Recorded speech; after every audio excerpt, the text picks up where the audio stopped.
اعوذ باللہ السمیع العلیم من الشیطان الرجیم بسم اللہ الرحمن الرحیم رب اشرح لی صدری ویسر لی امری واحلل عقدۃ من لسانی یفقہوا قولی ربی یسر ولا تعسر وتمم بالخیر وبک نستعین ربی زدنی علما۔ السلام علیکم ورحمۃ اللہ وبرکاتہ۔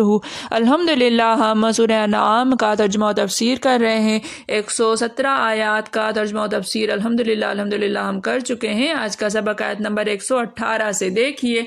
اعوذ باللہ من الشیطان الرجیم فَقُلُوا مِمَّا ذُكِرَ اسْمُ اللَّهِ عَلَيْهِ ان کنتم بآیاتہ مؤمنین فَقُلُوا پس قلو تم کھاؤ مما من سے ما جو اس سے جو ذکر اسم اللہ ذکر لیا گیا اسم نام اللہ کا علیہ اللہ پر ہی اس پر ان کنتم ان اگر کن ہو تم بآیاتہ بے سے آیتیں ہی اس کی آیتوں پر با یہاں اللہ کے معنی میں ہے مؤمنین ایمان لانے والے فَقُلُوا مما ذکر اسم اللہ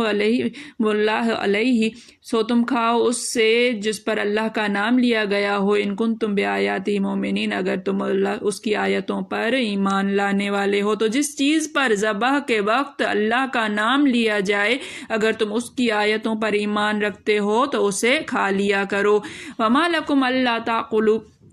مما ذکر اسم اللہ اور ما نہیں کیا ما یہاں پر موصولہ ہے لکم لا کے لیے کم تمہارے اور کیا ہوا ہے تمہیں اللہ تاکلو ان کے لا نہیں تاکلو تم کھاؤ مما من سے ما جو اس سے من سے ما جو اس سے جو ذکر اسم اللہ ذکر لیا گیا اسم نام اللہ کا علیہ اللہ پر ہے اس پر وقد فصل واو حالیہ ہے حالانکہ اس حال میں کہ قد تحقیق فصل واضح کر چکا ہے لکم لا کے لیے کم تمہارے لیے ما حرم ما جو حرم حرام کیا اس نے علیکم اللہ پر کم تم پر الا مگر سوائے اس کے کہ مستوررتم تو جس پر تم لاچار ہو جاؤ اضطرار کی حالت میں آ جاؤ الیہ الی طرف ہے اس کی طرف وَإِنَّ كَثِيرًا لَيُضِلُّونَ اور ان بے شک کثیراً بہت سے لَيُضِلُّونَ گمراہ کرتے ہیں بِأَهْوَائِهِمْ اپنی خواہشات سے بغیر علم بغیر علم کے ان ربک ہوا اعلم بے شک تمہارا رب ہوا اعلم وہ خوب جانتا ہے بالمعتدین حد سے بڑھنے والوں کو۔ وما لکم اللہ تعقلوا مما ذکر اسم اللہ علیہ اور کیا ہو گیا ہے تمہیں کہ تم نہیں کھاتے اس سے جس پر اللہ کا نام لیا گیا وقد فصل لکم ما حرم علیکم حالانکہ وہ واضح کر چکا ہے تمہارے لیے جو اس نے حرام کیا تم پر الا مستوررتم الیہ سوائے اس کے جس کی طرف تم لاچار ہو جاؤ ان کثیرا لیضلون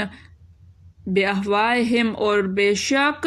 بہت سے گمراہ کرتے ہیں اپنی خواہشات سے بغیر علم بغیر علم کے ان ربک ہوا اعلم بے شک تمہارا رب خوب جانتا ہے بالمعتدین حد سے بڑھنے والوں کو۔ اور سبب کیا ہے کہ جس چیز پر اللہ کا نام لیا جائے تم اسے نہ کھاؤ حالانکہ جو چیز اس نے تمہارے لیے حرام ٹھہرا دی ہیں اور وہ ایک ایک کر کے بیان کر دی ہیں بے شک ان کو نہیں کھانا چاہیے مگر اس صورت میں کہ ان کے کھانے کے لیے ناچار ہو جاؤ اور بہت سے لوگ بے سمجھے بوجھے اپنے نفس کی خواہشوں سے لوگوں کو بہکا رہے ہیں۔ کچھ شک نہیں کہ ایسے لوگوں کو جو اللہ کی مقرر کی ہوئی حد سے باہر نکل جاتے ہیں تمہارا پروردگار خوب جانتا ہے۔